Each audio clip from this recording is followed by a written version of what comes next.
de volta com o Educador Entrevista, hoje aqui na companhia do Rogério. Obrigado pela participação com a gente, bom dia. Bom dia, Luciana. Eu que agradeço mais uma vez, Educadora, pela disponibilidade da divulgação. Bom, vamos falar um pouquinho das ações desenvolvidas, né, antes da gente chegar propriamente dito no projeto, porque muitas vezes as pessoas conhecem algumas ou uma única atividade, né? Vamos falar dessa gama de atividades que vocês produzem. Sim, hoje o Eurípides Barçanufo, ele produz um diverso leque de atendimentos, né? Nós possuímos a escola de Pedagogia Espírita Professor Eurípides Barçanufo, ali na Arthur Lopes de Oliveira, 363. Na escola, que tem uma visão pedagógica distinta, voltada para a área de pestalose, uma pedagogia de amor, de humanidade, nós atendemos da pré-escola, do 4º ano até o 6º ano, os 12 anos. Então, nós temos a educação formal, Fundamental 1, 2 e a educação infantil, na área da educação. Nós possuímos também o projeto Mais Vida, que acontece ali na José Jorge 565, do lado do Centro Espírita. O Mais Vida, ele é um projeto completamente composto por voluntários, por uma equipe voluntária, que presta atendimento na área de saúde e tratamentos alternativos. Então nós temos a parte de atendimento homeopático, nós temos massagem, nós temos acupuntura, nós possuímos também fisioterapia. São atendimentos voltados a atendimento psicológico, individual com a criança e família. Nós possuímos também o projeto Arte em Movimento, que é o que nós vamos falar. Nós possuímos o Alma de Artista, que é um serviço de convivência e fortalecimento de vínculos com as crianças que compõem a escola. E no contraturno eles têm oficinas de teatro com a Ariel, de capoeira com o Juliano, de desenho com a Daniela, de balé com a Danúbia. Nós possuímos também a oficina de futebol com o Juliano e o Eduardo. Nós temos o coral, professor Eurípides Barçanufo, composto por 30 vozes, que ensaia no antigo SESI, no espaço cultural. Nós possuímos também o Laços Eternos, que é um projeto do Serviço de Convivência e Fortalecimento de Vínculos voltado para gestante, onde mães que estão em processo de gestação de 16 até 26 anos ou mais velhas, elas podem fazer parte do projeto. É um espaço de convivência, fortalecimento de vínculos, de troca de vivências, e onde no final do módulo elas ganham um enxoval completo. Lá elas vão ter um acompanhamento para aprender a lidar com a criança, os primeiros cuidados, tratamento, e o único pré-requisito para fazer parte é estar vinculado a uma OBS fazendo já o acompanhamento pré-natal. Então, são projetos distintos em várias áreas. Ao todo, o Eurípides Barçanufo hoje atende 256 famílias em todos os seus projetos. E de fato, né, acaba se vendo isso, o quanto cada projeto complementa o outro, o quanto pode haver uma ação de integração nesses projetos. Sim, na verdade, assim, eles são muito interligados, né? Quando a família busca a escola, a criança fica no contraturno, que é o Alma de Artista, identifica-se uma necessidade de atendimento à criança na psicologia por Mais Vida, ou encaminhamento do próprio pessoal do núcleo familiar pro Mais Vida com atendimento de saúde. Então se desenvolve ou identifica-se uma gestante na família encaminhada para Laços Eternos. Então são projetos que se contemplam, que se mesclam, que se conversam. Sempre com essa preocupação também de manter um mesmo perfil, né? Na questão do tratamento, do respeito, da qualidade das Sim. ações. Todas as ações da associação ela é voltada e baseada também nos princípios da doutrina espírita, né? Voltadas nas ações do Centro Espírita. Então, sempre o princípio do olhar de humanidade, de entender o indivíduo como sendo um ser único, não comparativo, de ele é outra pessoa, que cada um tem seu tempo de progresso, seu tempo de aprendizado, seu tempo de desenvolvimento, né, para entender as pessoas como a sua singularidade, né, não mais uma coisa formal que todo mundo tem que se adequar, mas entender como cada pessoa necessita de um apoio diferente para conseguir se desenvolver.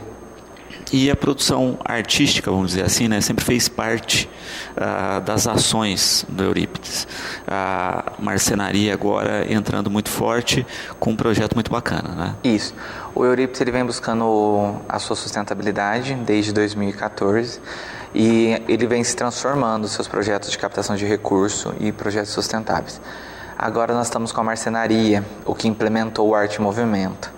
A marcenaria nós desenvolvemos vários trabalhos, né, tanto de material pedagógico, brinquedo pedagógico. Nós pegamos também parte de caixas, baús de MDF, móveis planejados. Estamos fazendo tudo isso lá com o projeto Arte em Movimento. E também acontecem oficinas para acabamento desses materiais. As pessoas podem fazer encomendas de partilheiras, levar a sua ideia para a criação. Por exemplo, esses dias para trás apresentaram uma ideia de um armarinho para quarto infantil que era tipo um avião. Você fazia o avião e as hélices eram de colocar livro. Foi levado para o projeto, foi desenvolvido e pintado lá mesmo, porque nós temos oficinas até convidando as pessoas para fazer parte, se interesse de inscrição nas oficinas. A oficina de artesanato de terça e quinta, das 8 ao meio-dia. São para pintura dos itens, dos brinquedos, dos móveis. Temos também a parte de criação da marcenaria. Então procure a Joyce. Lá as oficinas são de terça e quinta, das 8 às 12 e de sexta-feira à tarde. Se você tiver disponibilidade, seria uma honra fazer parte do projeto, auxiliar o Eurípides Barçanufo e conhecer um pouco mais. Perfeito. Na questão da marcenaria, a Vanessa perguntando, né, vocês fazem produtos sob encomenda? Sim, fazemos sim. Você pode solicitar um orçamento, nós vamos até a casa, fazemos as medidas e apresentamos o orçamento. Ou se você tiver alguma ideia própria, você pode levar até a marcenaria e a gente confecciona. Né? Nós confeccionamos em escala encomenda. Nós tivemos uma encomenda na época da Páscoa da Lior, que é uma empresa aqui de Batatais. Eles encomendaram caixas próprias para os ovos. Então foi desenvolvido no projeto, foi feito pelo projeto e entregue normalmente. Perfeito. Quando se pensa também na questão dessa rotina produtiva, vocês falam exatamente isso, né? De adquirir renda para que o projeto funcione por si só. Isso. Nós estamos buscando a sustentabilidade do projeto e com ele a manutenção dos demais projetos. Né? O sonho da instituição sempre foi andar por si só, não depender do recurso governamental para isso, de nenhuma esfera. Então a instituição está buscando a sua sustentabilidade. E hoje ela vê no projeto Arte em Movimento uma das suas fontes de renda de maior potencial. Então nós estamos ampliando o Arte em Movimento para conseguir dar essa sustentabilidade. Hoje nós estamos com 3 marceneiros, a Joyce como coordenadora do projeto e várias pessoas nas oficinas de pintura, onde a Nayara participa também, ajudando, postando. Então as pessoas elas fazem os produtos, elas aprendem as técnicas e os produtos ficam na oficina. Também quando se fala dessa dinâmica de produção, ela também ajuda nessa conexão com a comunidade, né? Sim. Nós pensamos nas oficinas justamente para isso, para liberar espaços de atendimento, até espaços de convívio e momentos em que as pessoas possam se inteirar e usar a arte como uma forma de terapia, né? Porque é um momento relaxante delas. Nós hoje temos público diverso nas oficinas, vai desde criança até senhoras, então é um público muito mesclado nas oficinas, é muito complexo. Eles vão, eles conversam, eles ficam lá, eles tomam café, eles vão dando acabamento nas peças, eles vão fazendo as pinturas do jeito que eles acham que deve ficar bonito, interessante. Muitas delas fazem para elas mesmas as peças, então acaba sendo uma oficina interessante. Renato aqui parabenizando pelo trabalho e perguntando a respeito de ações de voluntários, né? Como é que as pessoas podem se voluntariar no projeto? Renato, no Arte em Movimento, você pode se voluntariar lá no espaço mesmo, até convido todo mundo a ver, tem Facebook do Arte em Movimento. Tá, vocês podem ir, lá na antiga FEBEM, na Clara Dal Piccolo, número 500, né? Procure a Joyce lá. Nós temos o espaço, é um espaço muito amplo, você pode participar das oficinas ou ver um outro espaço no qual você se adeque. Nós temos a escola e demais outros projetos. Voluntários são sempre bem-vindos no Eurípides. Inclusive o Eurípides Barçanufo hoje compõe 47% da sua folha de trabalho com voluntários. E é importante destacar isso, né? O quanto que ter essa condição, né, de gerar um trabalho, de gerar uma ação de renda, mas com sempre esse foco social. Sim. Quem tiver interesse em ser voluntário do Arte em Movimento, o telefone é 3761-2859. Falar com a Joyce. Ou procurar lá diretamente na Clara Dal Piccolo, número 500, na antiga FEBEM. Na casa onde funcionava antigamente o Inclusão Produtiva. Porque também tem essa questão, né? Às vezes a pessoa tem um talento, desenvolve uma atividade, pode ajudar muito nisso aí. Sim, pode. A pessoa também pode trazer ideias, né? Trazer inovações, nós estamos sempre abertos a ideias, às possibilidades. O projeto ele já sofreu diversas modificações, inclusive por pessoas que se predispuseram a nos ajudar. Ele começou com um projeto bem pequeno e hoje ele já está bem amplo. E nosso sonho é que ele fique ainda maior, que ele contemple toda a parte financeira da instituição e que ele gere renda, que ele gere emprego, que ele fomente o comércio de batatais. Então, o projeto ele tem um viés voltado para isso mesmo, para gerar renda, para gerar emprego, para fomentar a área social, para custear os serviços da associação. É uma maneira de ajudar a cidade, é uma maneira que a instituição ajudou, conseguiu te ajudar a cidade. A Viviane parabenizando pelas ações e colocando essa questão, né? A ideia é trabalhar com esse tipo de artesanato em madeira ou trabalham com outras atividades? Hoje o Arte em Movimento ele tem trabalhado mais com a parte de artesanato em MDF. Tá? Nós temos feito a parte... É muito amplo. Eu trouxe a Casa de Bonecas como um exemplo, mas tem diversos materiais, tem baú, tem kit de enxoval para bebê, tem muita coisa, dá para fazer muita coisa com MDF, com madeira, então tudo que você puder imaginar que dá para fazer numa marcenaria tem. Então é muito amplo, seria interessante você conhecer, propor suas ideias, ver o que você tem para somar com a gente, até o que você pensa no projeto, porque o Arte em Movimento ele tem esse viés, é movimentar através da arte, que não seja então que nos traga uma outra perspectiva, uma outra forma de somar. Toda forma de somar será bem-vinda no projeto. Francine perguntando se vocês ainda estão trabalhando com a questão de a recuperação de peças e também com produtos reciclados aí para produzir peças. Sim, Francine, nós lá no Arte em Movimento ainda estamos recebendo produtos, até com a marcenaria ficou mais fácil a parte de recuperação. É interessante você levar lá ou propor um orçamento prévio para ver se é interessante para você também fazer a recuperação da peça. E porque muitas vezes tem isso, né? A pessoa tem uma memória afetiva daquela peça, já não tem o mesmo uso, ou está estragadinha. Sim, né? O Arte em Movimento ele começou com essa viés, né? E muitas pessoas levavam as peças lá e são peças muito bonitas, peças antigas, e a recuperação delas ficavam maravilhosas. Então eu vejo que muitos móveis, que são móveis, eu sou até a favor, eu acho que as pessoas têm que guardar, né? É um momento, é um histórico da família, tem algumas coisas que são muito bonitas, uns armários que eles levaram lá para se refazer. Eu acho que fica muito, muito bonito quando você renova o móvel, você rejuvenesce ele. E de fato, né, a gente acaba aproveitando, não é uma coisa que vai para o lixo, né? Tem essa questão da memória e tem produto de qualidade, né? Quando a gente pensa no móvel antigo, ele aguenta muito mais. Sim, eu vejo isso muito, né? Os móveis antigos, eles eram realmente de madeira, então eles aguentam muito mais do que os móveis de agora. Então eu acho que acaba compensando você revitalizá-lo do que você se desfazer dele.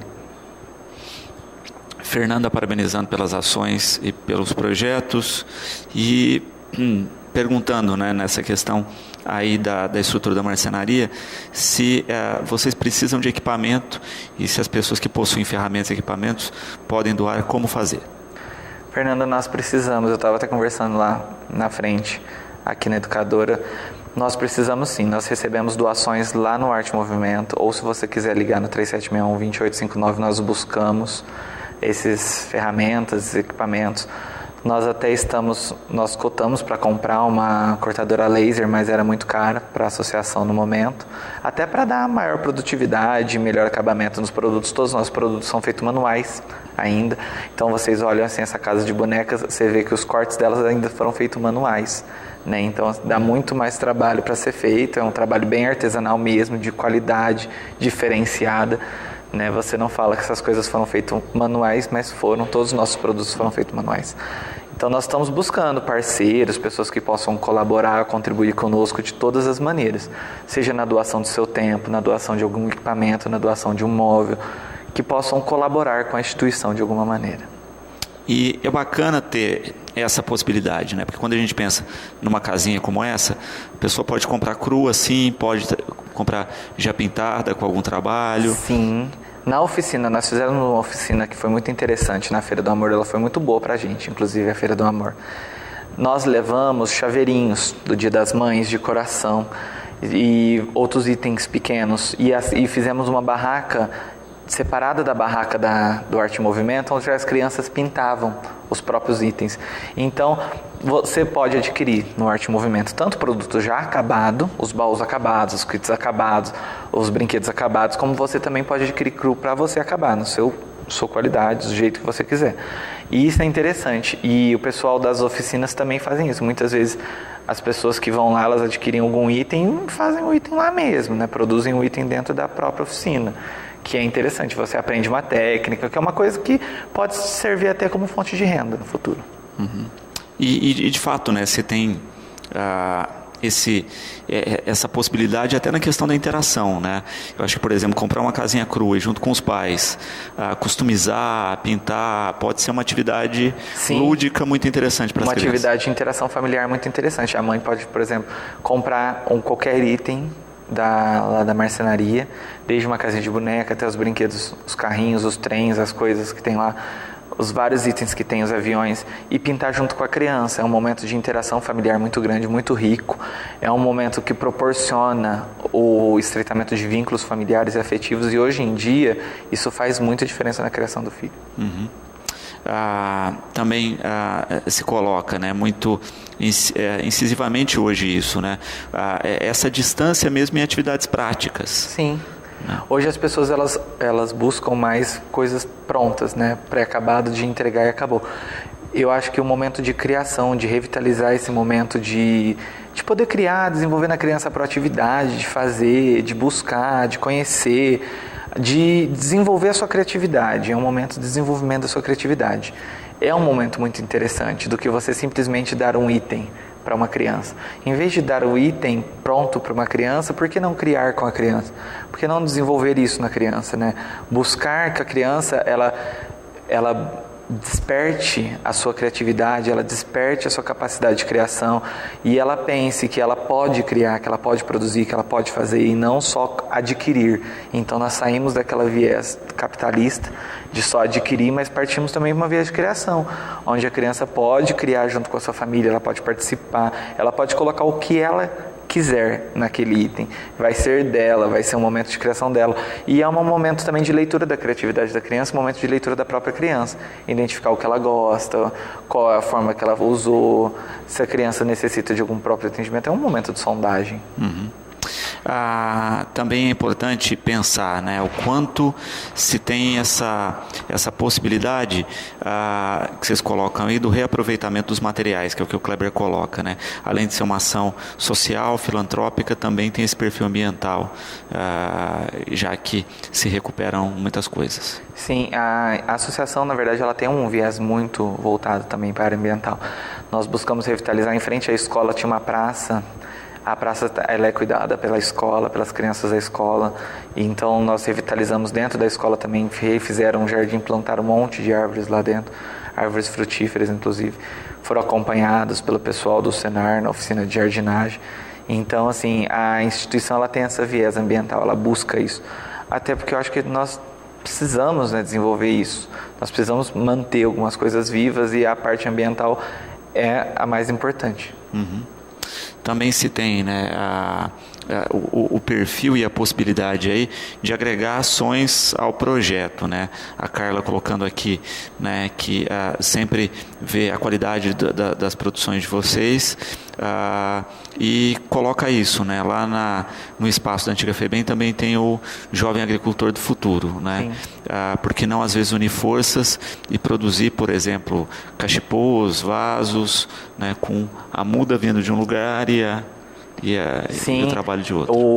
Inicialmente, quando começou os projetos sociais migrarem para a antiga FEBEM, o Clara Dal Piccolo número 500, que é um único número para todo o aglomerado, tinha-se a ideia de um setor somente social, de uma comunidade social lá, em que realmente nós trabalharíamos todos em conjuntos, né?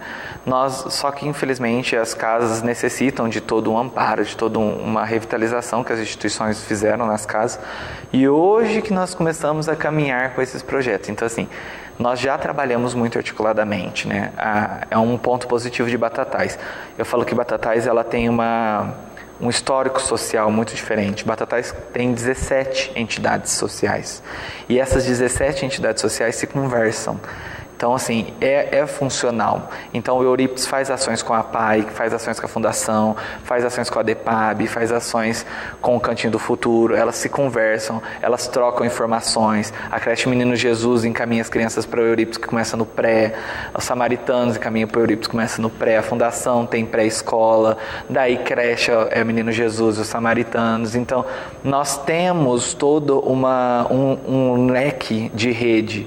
E isso é muito importante, porque nós conseguimos abranger toda a cidade, nós conseguimos amarrar as pontas e atender a família com qualidade. Então, a família pode começar a ser atendida na Euripides, mas ela também é atendida na Fundação, e ela complementa aqui na BADEF, que também faz parte do projeto do Jovem Agricultor do Futuro, o Filho, e também no Contraturno faz parte do Arte e Movimento. Então, esse leque de rede, que Batatais proporciona, eu já fui em outras cidades e eu não vi isso, essa funcionalidade de rede como aqui. As instituições se conhecerem, os seus funcionários se conhecerem, a equipe técnica se conversar. E isso é muito rico, muito importante, né? E é o que dá o diferencial da cidade. A Marlene parabenizando pelas ações aí e perguntando também a respeito, a gente falava aí das ferramentas, né, de doação de material. Muitas pessoas às vezes têm material disponível em casa para doação. Nossa, nós aceitamos muito, muito mesmo. Repetindo, o telefone é 3761-2859. Pode ligar lá, falar com a Joyce, fala que você assistiu o programa. Se você quiser colaborar também com as oficinas ou aprender de terça e quinta, das 8 da manhã ao meio-dia, ou de sexta-feira à tarde. As pessoas podem colaborar também em outras áreas da associação, como voluntários, como doação de materiais. Todo tipo de contribuição, como eu disse, é muito bem-vinda, nós agradecemos demais. Tanto a parte de doação de material, como doação de ferramenta, como doação da mão de obra, tudo é muito valioso para a gente. Guilherme também parabenizando, colocando essa questão, né, da doação dos materiais, e que muitas vezes as pessoas dispõem de coisas em casa que acabam estragando. Ele coloca, por exemplo, tintas, né? Muitas vezes pinta uma parede, sobra um pouquinho de látex e para vocês é fundamental. Muito. As peças elas são pintadas com esse tipo de tinta. Então, se vocês também tiverem tintas, pincéis, madeira, qualquer coisa, a gente está aceitando sim, viu? E assim, complementa o projeto, facilita, a gente economiza. Então, tem todo um item, assim, variáveis que vocês podem colaborar conosco. Por favor, entre em contato no 3761-2859 ou pelo Facebook do Arte em Movimento, ele tem Facebook. Se você entrar lá, Arte em Movimento, você vai ver as peças que são feitas, as coisas que foram postadas. Você pode chamar a gente lá no inbox ou no Facebook da associação. É a Associação Oficina Escola Professor Euripides Barçanufo. Chama a gente em inbox, manda mensagem, a gente se conversa, a gente se organiza e busca. Mas não deixem de contribuir, por favor. Perfeito. E é importante isso, né? Às vezes, olha, tem um restinho de um látex, mas se a gente juntar todo o restinho de látex que tem na cidade inteira, né? Você faz uma grande transformação no projeto. Sim, vocês não imaginam quantos fundos vai para a peça ficar perfeita. Porque a gente tem uma equipe de profissionais lá na área de oficina que eles são muito perfeccionistas, né? A gente até brinca que artesanato não é perfeito, não tinha que ficar tão perfeito, que eles ficam muito noiados de fazer as coisas tudo no igual. Mas se você pegar, eles são muito perfeccionistas, ele passa uma mão, passa outra, enquanto não fica perfeito, do jeito que eles querem, eles não entregam. Por isso que nossos produtos são muito bons, né? São por causa de uma equipe muito boa, de voluntários, equipe técnica que se doa, muito boa, que se cobra muito. Nós nem cobramos eles como eles se cobram. Então, todos os trabalhos do Euripides, eles têm esse sucesso no seu atendimento, na sua qualidade, por causa dos profissionais que se dedicam completamente aos projetos, tanto os voluntários quanto os remunerados. Se dedicam muito, isso é uma equipe que soma muito ao sucesso do projeto. E é interessante também pensar, né, no quanto isso e essa rotina auxilia, de certa forma, como um trabalho estruturado em rede mesmo, né? Porque é o que a gente colocava, olha, se faz uma ação, que também é terapêutica muitas vezes, né? O voluntário vai lá e se distrai, então ele também está ganhando com isso, ele não está só doando, né? Isso gera recurso para a instituição, que amplia os projetos, que dá qualidade a esses projetos. Que pode atender em outro momento, em outra oficina ele, caso a necessidade dele. Dentro da própria instituição tem esse trabalho em rede dentro dos seus projetos, eles se conversam. E fora da instituição é o trabalho em rede com as outras instituições do município, né? Assim, Batatais ela tem uma rede muito boa. Eu convido a todos a conhecerem a rede que atende desde os animais, como a Silvia, que é a próxima a falar, até idoso. Então, assim, nós passamos por animais, criança, família, adolescente, idoso e vamos indo crescendo para contemplar tudo. Então, Batatais tem uma equipe de pessoas que quer fazer a diferença, que trabalha por um ideal. Porque se eu te falar assim, que essas pessoas trabalham por recurso financeiro, é mentira. A maioria deles trabalham por ideal. Você vê, por exemplo, a dirigente do Eurípides Barçanufo é a Beth é voluntária, ela que assume tudo. Nós temos na Paia Carminha, que puxa tudo. Nós temos na Fundação Welder, na dos animais, a própria Silvia. Então, nós temos assim, pessoas que são engajadas, que têm ideais e que arrastam a instituição a complementar seu ideal. Então, são essas pessoas que têm feito a diferença na vida de tantas outras pessoas no nosso município. Perfeito. Quando se pensa também, né, na dinâmica de produção aí do projeto, a Mara coloca isso, né, que é bacana ver muitas vezes uma ação do projeto costurada com outra, né, vai na apresentação do coral e vê algumas peças da madeira lá da marcenaria auxiliando nas atividades, enfim, começa a construir mesmo, olha, preciso de tal material, vocês constroem, então uma coisa comunica com a outra. Vou te dar um exemplo lá na escola hoje nós pensamos assim, estragaram os lixinhos lá da escola, alguns lixinhos, até para o uso contínuo das crianças. Nós pedimos para fazer lá no Arte e Movimento. Nós falamos assim, produz os lixinhos aí, porque o que a gente vai fazer? À tarde, as crianças vêm para a oficina de artes, então elas mesmas vão pintar os lixinhos, decorar e recolocar os lixinhos no local. Então, assim, desenvolve na criança, além da criatividade, a manutenção pelo espaço e o cuidado daquilo que ela criou. Então, você pode ter certeza que os próximos lixinhos vão demorar mais para estragar, porque as crianças vão cuidar, porque elas participaram do momento de criação, elas fizeram e elas vão cuidar do que elas fizeram. Então, assim, é uma coisa que desperta na criança o olhar e o cuidado daquilo que é dela, do trabalho, valorização do seu próprio trabalho.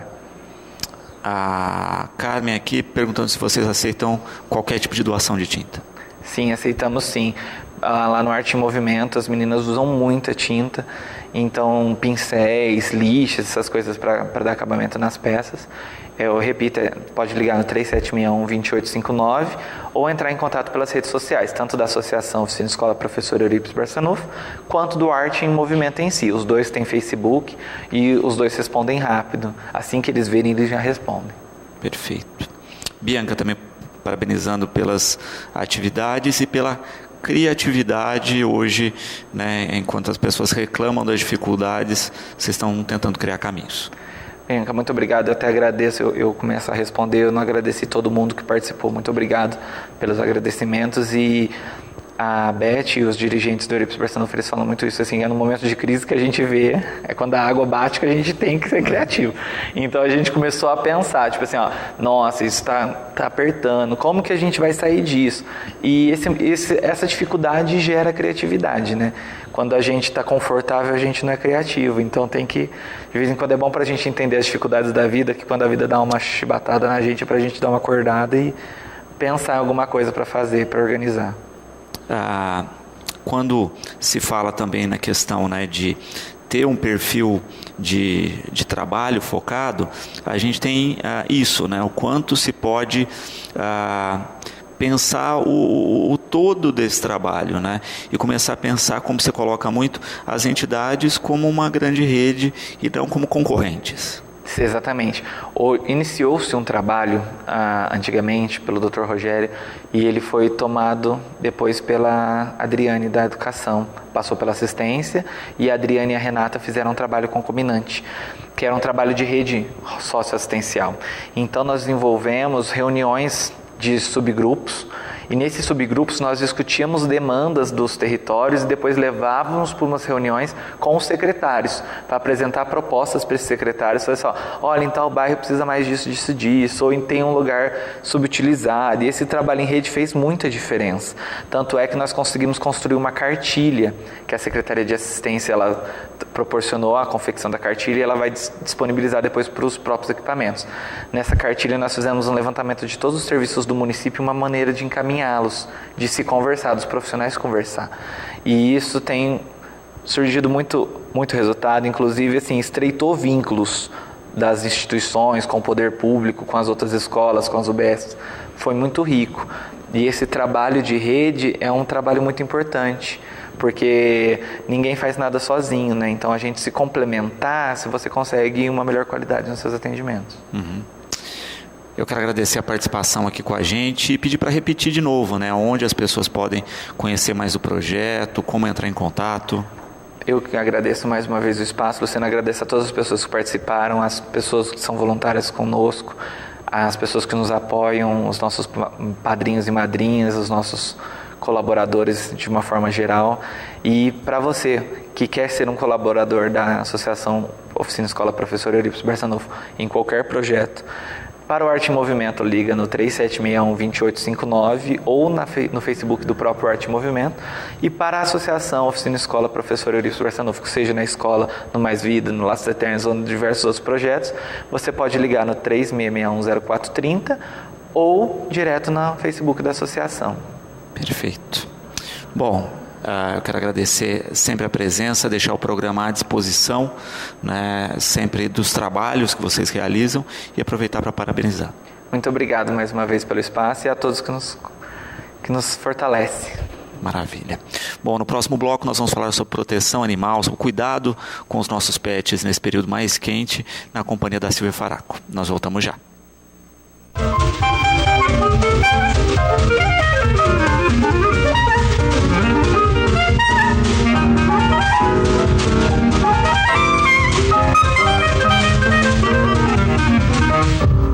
De volta com o Educador em Entrevista, agora sim na companhia da Silvia Faraco. Silvia, obrigado pela participação com a gente. Boa tarde. Boa tarde, muito obrigada a vocês mais uma vez pelo convite.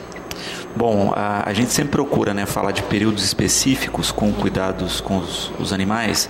A gente tem esse período, né, de primavera, com um clima mais quente, chuvas pesadas, e tudo isso faz com que a gente comece a ter um pensamento diferenciado da rotina aí de cuidado com os nossos animais. Uhum. Realmente, é super importante nesse período, né, o abrigo contra o sol e também contra a chuva, mesmo porque é bastante comum a gente, às vezes, quando a gente remaneja o animal para um lado ou para outro, e às vezes a gente sai de casa e está um tempo super bom, de repente desaba aquela chuva, né? Então sempre tomar atenção, né?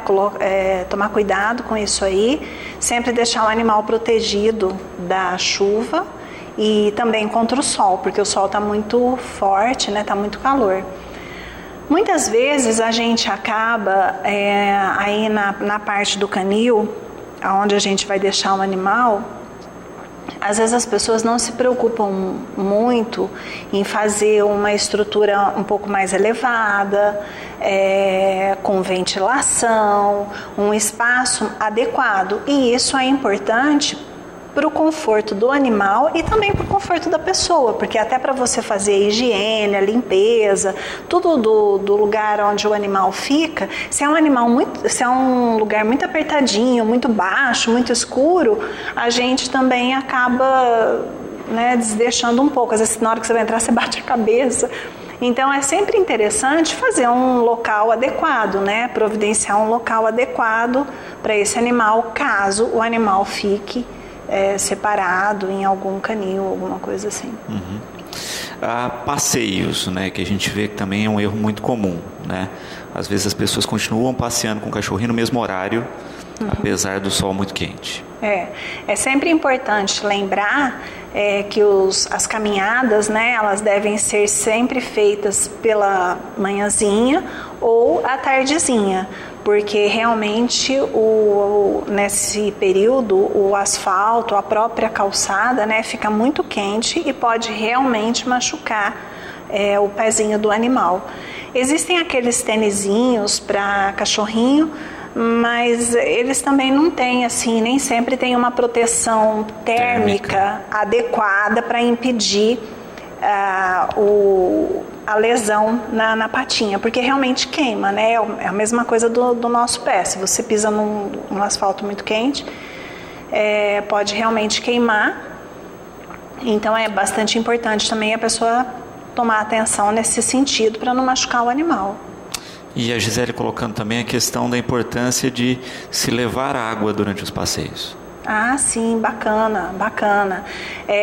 Levar água, levar até a sacolinha, né, para recolher as fezes. Eu acho que a gente tem que ir pensando sempre nisso.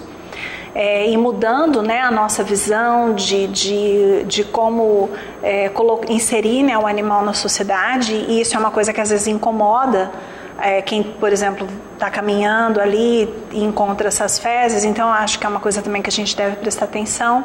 Levar água para o animal, de preferência uma água fresquinha também, porque ninguém merece beber água morna.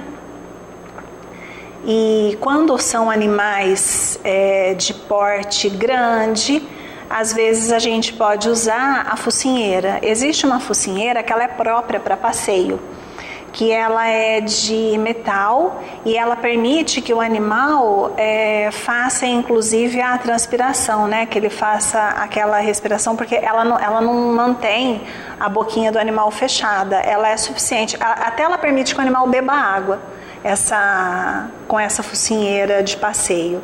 Isso seria interessante para animais de porte maior também, para evitar casos aí de um animal atacar o outro, ou mesmo, né, uma pessoa, ou mesmo um outro animal.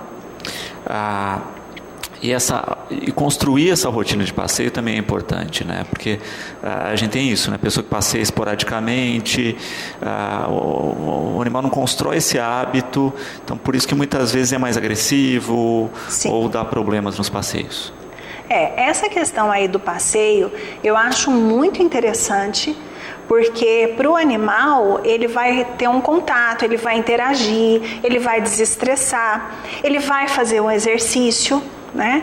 E para a pessoa também, né? A pessoa acaba aí caminhando com esse animal, ou às vezes fazendo uma corridinha. Esses animais que são muito elétricos, jovens e fazem muita bagunça, a corridinha é interessante, né? Então eu acho que essa questão aí do passeio, e além disso, olha, é interessante, porque se o animal também ele está acostumado a sair, dar uma voltinha, ele acaba aprendendo a reconhecer o caminho de volta para casa, no caso de um acidente, de, às vezes, né, fugir, às vezes algum inconveniente aí que aconteça com o portão, enfim, pelo menos ele sabe como voltar. Eu acho que não é interessante deixar o animal caminhar sozinho, sempre acompanhado do proprietário. E animal mais afoito, assim, às vezes até na guia mesmo, porque se ele vê um outro cachorrinho ou um gato do outro lado da rua, ele pode, às vezes, se empolgar com a situação e atravessar e ser atropelado, né? E a Luana colocando aqui, né, que o cachorro dela está um pouquinho, muito acima do peso, e aí coloca como fazer uma rotina, né, para deixar a vida dele mais saudável. Tá. Hoje em dia a gente tem várias opções no mercado de rações.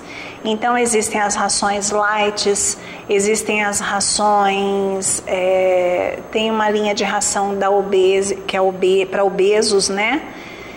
E existe uma linha de ração, se for um cachorro de porte grande, que às vezes até é um pouco mais difícil da gente conseguir emagrecer, que tem uma linha da Royal, que é Satiety, que aí o animal ele tem uma sensação de repressão gástrica com essa ração. Então a gente poderia, né, usar esse artifício. Lógico que não vale você dar uma ração light e dá pãozinho, bolachinha e petisquinhos. Existem também a linha de petiscos light, tá?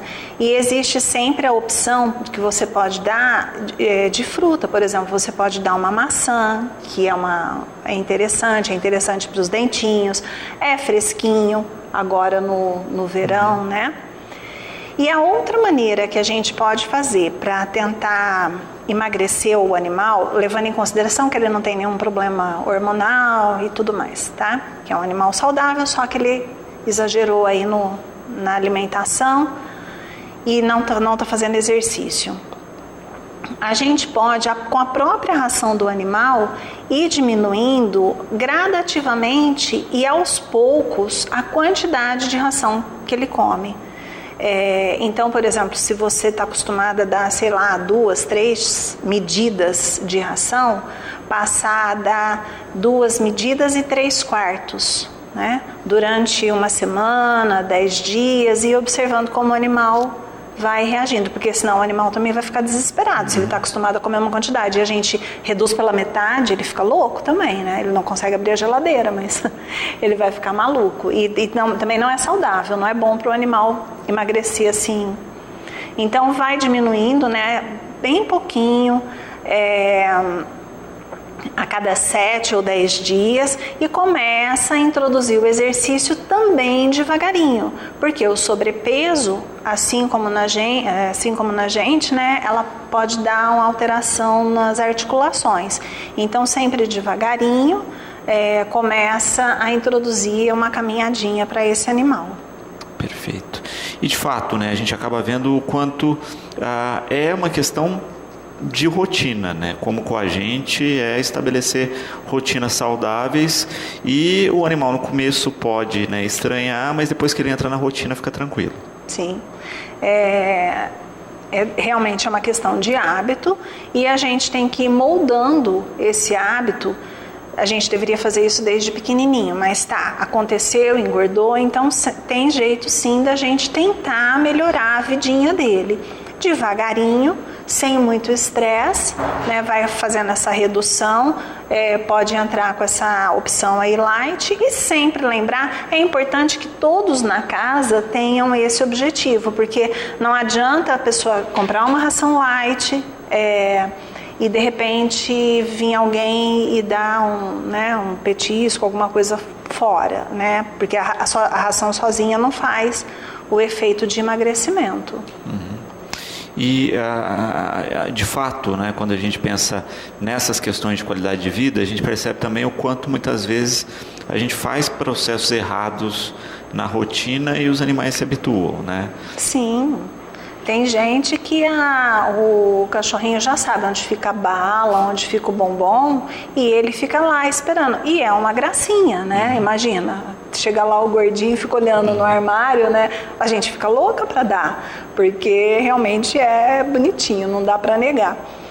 Mas a gente tem que pensar na saúde, né? Na questão da saúde desse animal. Então, às vezes, você mudar um hábito é difícil, mas para quem que tem um cachorrinho, que está começando, sempre introduz a cenoura como um petisco, introduz a maçã, são naturais, não tem produto químico. Então, ele já vai se acostumando com isso, né? Então, eu acho bastante interessante essa preocupação que hoje já está sendo transferida para os animais, né? Para uma ração, a gente tem hoje no mercado opção de rações que contém menos ou nenhum corante, que contenham menos conservantes. Então, isso tudo é muito interessante. Uhum. E com relação a alimentos que se pode ou que não se pode dar aos animais? De um modo geral, alimentos muito gordurosos ou muito condimentados podem provocar uma gastrite ou uma diarreia. Então, sempre alimentos mais leves, né? A ração, ela é muito prática. A ração, ela facilita muito a vida das pessoas. Tanto que ela ganhou aí existem pessoas que são super simples e alimentam os seus animais com a ração. E, de fato, a ração ela fornece aí o cálcio. Então a gente não tem hoje em dia mais quase animais com descalcificação e tudo mais. Porém, essa questão aí dos corantes, eu acho que a gente tem que ficar atento sim, e a indústria vai responder, porque se as pessoas começarem a procurar rações com menos corantes, a indústria vai retornar, né, com alimentos mais saudáveis. E já existe, né, várias firmas que têm essas alimentações que são mais naturais. Às vezes essas rações são um pouco mais caras, né? Mas as indústrias vão respondendo ao mercado. Então, isso é importante. Às vezes as pessoas têm, as pessoas falam, nossa, essa ração aqui tem 21% de proteína. Cabelo é proteína, unha é proteína. Mas são proteínas de baixo valor biológico. Então é importante que a ração ela realmente consiga nutrir o animal. Porque aí o que acaba acontecendo? Para tornar essa ração mais palatável, se não é por conta da proteína, vai ser por conta do sal e da gordura. Né? Então é sempre procurar uma alimentação de boa qualidade. E isso é uma coisa assim que você pode fazer. A melhor ração que você puder dar para o seu animal é a ração que você deve oferecer para ele. O que mais a ração que você melhor conseguir, né, que for uma ração de boa qualidade, isso aí vai evitar obesidade, problemas de pele, problemas intestinais, problemas renais. O animal vai ser mais saudável. E a Renata perguntando a respeito de castração. Ela pergunta se procede aquela história que as fêmeas, quanto antes se castra, menos chance de tumores. É verdade, sim. Estatisticamente, se a gente castra a fêmea antes do terceiro cio, você tem uma redução muito grande da ocorrência de tumores. Se você castra antes do primeiro cio, essa redução é quase que 95%. E se a castração ocorre depois do terceiro cio, você vai ter uma diminuição apenas dos tumores relacionados ao hormônio. Tá? A castração sempre é uma medida interessante. Porque mesmo depois que o animal já deu aí o terceiro cio, ainda assim ele tem uma ação sobre alguns tumores, tá? Não vão ser em todos os tumores, mas você ainda tem uma ação aí sobre alguns tumores. Quando se pensa na questão do macho, isso tem relação ou não? Não, o macho, quando o cachorro... O macho, ele pode ter um aumento da glândula prostática. E isso também é bastante comum. Só que isso geralmente ocorre quando o animal já está com 7 ou 8 anos. E muitas vezes a gente tem uma infecção na próstata e às vezes o animal pode até morrer por conta disso.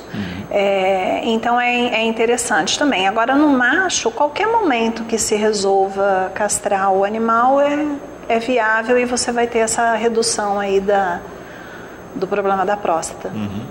Também tem a questão com o macho relacionado aí à questão do xixi, né? Sem dúvida. Que ajuda muito. Sim, com relação ao odor da urina, melhora e melhora muito.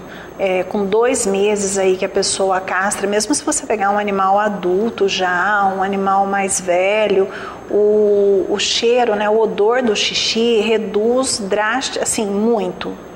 Com relação a isso, eu não tenho dúvida de que o benefício é a pessoa que se sente incomodada, às vezes, com o odor do cheiro de xixi do macho, melhora muito. Bom, a gente falava no começo do programa com relação ao tempo um pouco mais quente, dos cuidados. A Lilian colocando, né? Nós temos o hábito de tomar água gelada, etc. É interessante dar uma água gelada ou colocar cubos de gelo na água dos cães? Sim, é bastante interessante. Quando assim tem vários animais, que nem lá na minha casa, por exemplo, você pode até fazer uma forma de pudim e ficar aquele bloco de gelo, né? E coloca na água e eles se divertem e a água fica bem fresquinha. Então eu particularmente uso mesmo aquele bebedouro, né, que tem a garrafinha, às vezes a gente deixa congelar a água e aí vai descendo a aguinha sempre gelada, fresca, porque realmente tem dia que a água tá quente, né? Então, às vezes o animal acaba não ingerindo uma quantidade de água adequada. E beber água é extremamente saudável, tanto para nós quanto para o animal. A gente tem uma incidência muito grande de cálculo urinário em gatos e em cães. E beber bastante água reduz bastante essa incidência de cálculos urinários. E o gato é muito seletivo com relação à água, né? Tem uma dificuldade nesse sentido. O gato, ele gosta da água bem fresquinha, limpinha. Alguns gatos, eles se sentem incomodados, eles sentem cócegas nos bigodes. Então, para gatos, é interessante que a vasilha de água, ela tenha a boca ampla, a superfície ampla. Ela não precisa ser funda, mas que ele consiga beber a água sem encostar as vibriças, né, na beiradinha. Lógico que não são todos os animais que são assim, mas alguns gatos, eles se sentem incomodados, né? Eles sentem cócegas mesmo, eles bebem menos água porque se sentem incomodados. Então, quanto mais espalhar potinhos aí, distribuir pela casa, mais interessante. Sim, isso aí também é importante, né? Porque para o gato às vezes ele é preguiçoso para ir beber água. Então, colocar vários potes de água em vários locais, né? Locais diferentes ali por onde ele passa. E sempre deve ter 1 ou 2 potes a mais sobrando, né? Então, se você tem 5 animais, você pode ter 7, 8 potes de água. Sempre sobrando potes de água, não o número exato para cada animal. Também, quando se tem aí o perfil de vários animais na casa, né? Existe alguma questão de cuidado nesse sentido, né? Por exemplo, um impede o outro de ter acesso à água, enfim, né? Criar rotinas aí de convivência. Existem animais que são dominantes e às vezes sem muito estardalhaço, sem muito rosnado, sem muita briga, o animal dominante, às vezes só com o olhar, só com a presença dele no local ali perto das vasilhas, ele já não deixa o outro animal se alimentar ou beber água direito. Isso parece que é brincadeira, mas não é verdade. A gente chega às vezes a atender animais magrinhos, que a pessoa acha que o animal está doente, e na verdade você tem um dominante que por algum motivo implica às vezes com e não deixa o outro comer ou beber água, né? Então isso, para quem tem muitos animais, isso aí é uma coisa que tem que prestar atenção. No caso de animais idosos, se você muda, até mesmo sem ser idoso, gato também é assim. Se às vezes você muda a vasilha d'água, se você resolve comprar uma vasilha super bacana, tal. Mesmo a história das fontes. Tem animal que gosta da fonte, tem animal que não gosta. Então você precisa observar.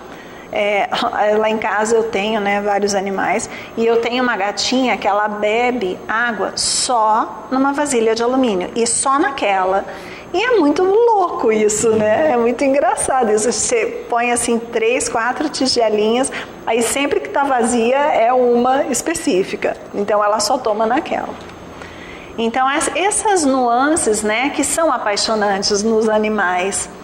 E isso que quem curte animal, que quem se apaixona por animal, percebe essa diferença, essa personalidade, essa exclusividade de cada um. Isso é que é bacana. E como a gente está falando no programa todo, uma construção de rotina, né? A gente vê que eles são muito mais de rotina até do que a gente mesmo, né? E toda vez que a gente tenta rearticular isso ou quebra isso, a gente sabe que tem que passar por um período de adaptação. Principalmente animais idosos. Animais idosos, então, se você muda a vasilha de lugar ou a própria vasilha ou qualquer coisa que mude na rotina de um animal idoso, eles sentem bastante. E eles têm dificuldade, eles ficam estressados. Então, o animal idoso, neste calor também, às vezes ele vai se alimentar menos, ele vai beber menos água. Na verdade, tem mais mortes agora no verão do que no inverno, né? O calor, ele acaba desidratando mesmo o animal e às vezes isso passa despercebido no proprietário. Perfeito. Aline, queda de pelos nesse período, está ligado ao clima ou pode ser alguma doença? Animais que têm pelo curto derrubam pelo o ano todo. Animais que têm pelo longo, eles têm às vezes uma camada de subpelo. Então, nessa época do ano, eles vão perder a camada de subpelo. E isso faz assim tufos de pelo pela casa. Quem tem às vezes, por exemplo, pastores ou cães assim mais exóticos, tipo chow-chow, às vezes a pessoa até se assusta porque acha que o animal tá, sei lá, com sarna, alguma coisa assim, porque perde muito pelo, muito. Então, animais peludos nessa época perdem sim aquela camada de subpelo. Eles às vezes até ficam menos fofinhos, né? Menos cheinho, porque eles vão perder essa camada de subpelo. Rosana, né, colocando uma outra questão. Existem doenças típicas desse período? A gente vê que algumas doenças como raiva, etc., têm alguns períodos de mais atuação. Esse período quente traz alguns problemas? Com relação à pele, esse período é meio trágico, né? Deixa eu só complementar aqui quando a gente está falando, né? A Yara está colocando aqui que percebe que os seus dois cães, que são de raças diferentes, têm mais descamação de pele nesse período. Ela pergunta se tem a ver também com o clima quente. Tá. Então vamos lá. Com relação a doenças, né? Talvez a doença mais importante, mais comum e que talvez passe assim despercebida é a questão da leptospirose, né? Então, com esse calor, você tem um aumento aí na reprodução dos ratos, né?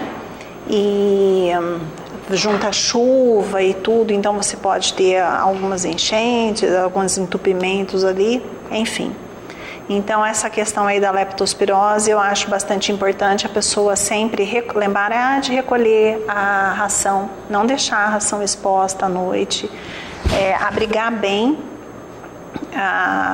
o saco, né, de ração, proteger bem, colocar em um pote bem fechadinho e nunca deixar a ração à noite. Manter essa vasilha de água sempre limpinha, sempre bem lavar mesmo a vasilha de água, né? E enxaguar bem e depois lavar com bucha, enxaguar bem e colocar uma água fresca.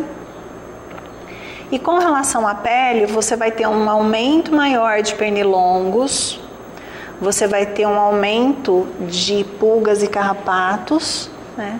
E por enquanto aqui a gente ainda não tem, né, os casos de leishmaniose. Isso aí você vai ter, às vezes, um aumento da doença de carrapato por conta de carrapato, de maior incidência de carrapato. De pulgas, as dermatites alérgicas por picadas de pulgas e carrapatos e verminoses, que a pulga transmite um verme. Provoca anemia, a pulga e o carrapato. Na questão aí dos pernilongos, você pode ter também na pele, principalmente na orelha, na ponta da orelha, forma às vezes até feridinhas. No nariz do animal, às vezes o pernilongo pica também, mosquito, e daí forma uma carninha esponjosa, até parece um tumor, e às vezes é só picadinha. E aí tem algumas doenças que são transmitidas também pelos pernilongos, né? Que aí você vai ter pelos mosquitos, que você vai ter aí a leishmaniose, que a nossa região ainda não é endêmica, graças a Deus, e a girofilariose, que também a nossa região não é um problema não é um problema tão evidente assim. Mas a questão aí dos pernilongos e dos mosquitos é uma coisa que a gente vai ter que começar a se preocupar bastante. Perfeito. E de fato, né, é uma questão de observação, porque às vezes a gente nota com a gente o problema e não vê que o animal está sofrendo também aí com essa questão.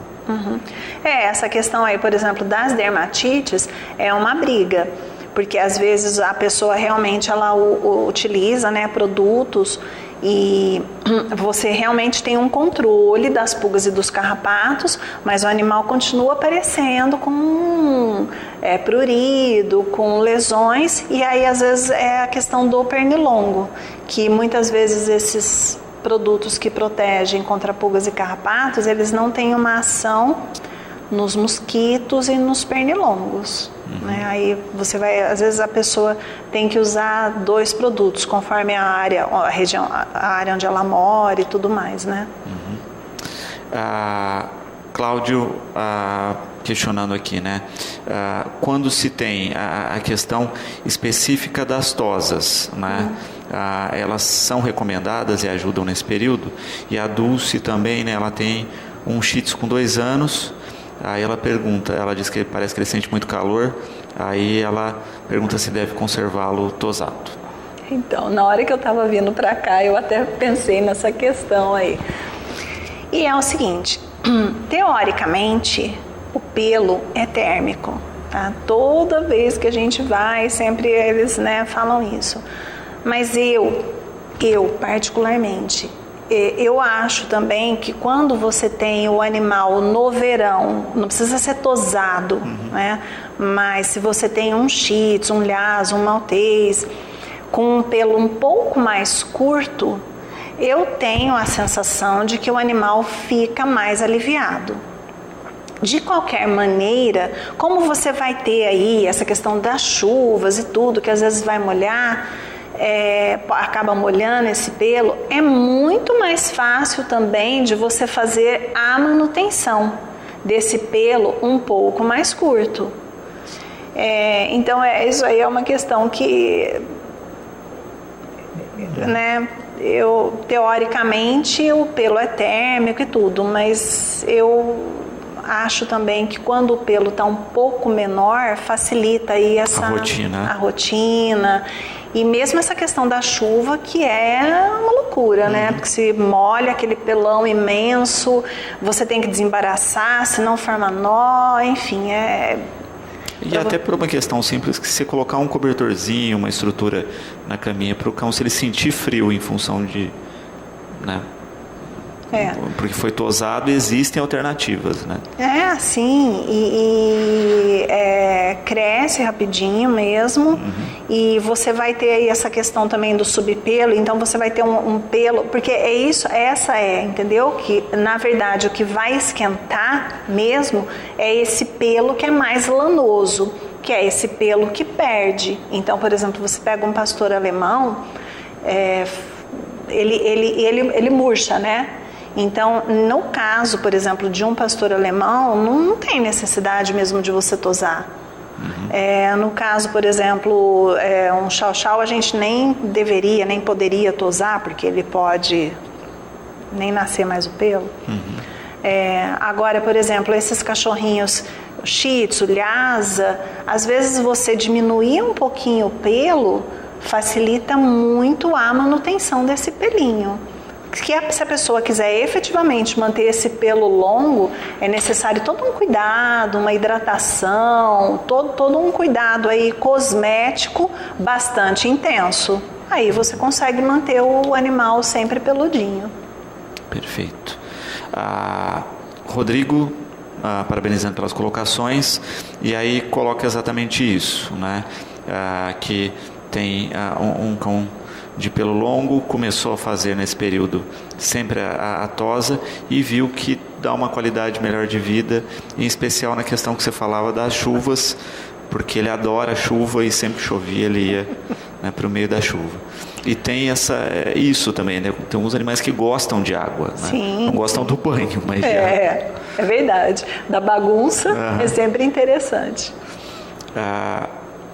Rogério, colocando aqui, né, a respeito de um caso que viu nas redes sociais aí de um cãozinho com problema nas patas, perguntou qual foi o resultado naquele caso específico, Silvia. Acho que é aquilo que a gente comentava. Do Simba? Isso. O Simba foi operado e, na verdade, ele teve uma fratura com uma torção e um esmigalhamento ósseo, né? Não satisfeito em quebrar a patinha. Enfim, aí foi feita uma cirurgia, ele colocou uma placa de alta compressão e agora, só que ficou faltando um pedacinho desse osso, né? Então ele vai ficar, como ele mora numa chácara, né? Tipo uma chácara, né? Lá. Ele vai ficar 10 dias ali. É importante que ele seja alimentado com uma ração de boa qualidade, porque ficou faltando um pedaço do osso. Então vai precisar refazer esse osso. Esse processo todo vai demorar uns 2 meses, 2, 3 meses, né? Só que aí daqui uns 10 dias nós vamos entregá-lo de volta para o seu Januário e ver se consegue aí passar esse período, refazer esse osso sem nenhum problema com relação à placa. Perfeito. E está se fazendo uma rifa também, uma ação de apoio em função do custo dessa cirurgia, né? Na verdade, o tutor, né, desse animal é uma pessoa bem simples, tudo, e aí ele procurou, ele está colaborando, ele está ajudando a gente também. E ele foi levar o animal para fazer o raio-x, né, tudo, enfim. E só que sozinho ele não teria como. E com esse cachorrinho, porque ainda se fosse um filhote, a gente poderia tentar só com a tala, ou pelo menos fosse um cachorro mais jovem, né? Mas como é um cachorrinho aí que já tem 6, 7 anos, fica mais difícil para o organismo refazer. E foi uma fratura muito feia, né? Tanto que teve essa perda aí de parte óssea. Ele perdeu mais ou menos uns 2 centímetros do osso ali, né? Da tíbia. Então é realmente uma Foi uma cirurgia, foi uma cirurgia assim um pouco chatinha, né? E o pós-operatório também vai ser. Vai ser um pós-operatório aí que vai exigir cuidado, porque ele não pode ficar correndo para lá e para cá, porque ele pode, às vezes, quebrar a parte onde a placa está presa, né? Vai ser meio chato. Com relação a esse apoio, a rifa, as pessoas que quiserem adquirir, ou quem quiser colaborar com a própria associação de alguma maneira, como fazer, Silvia?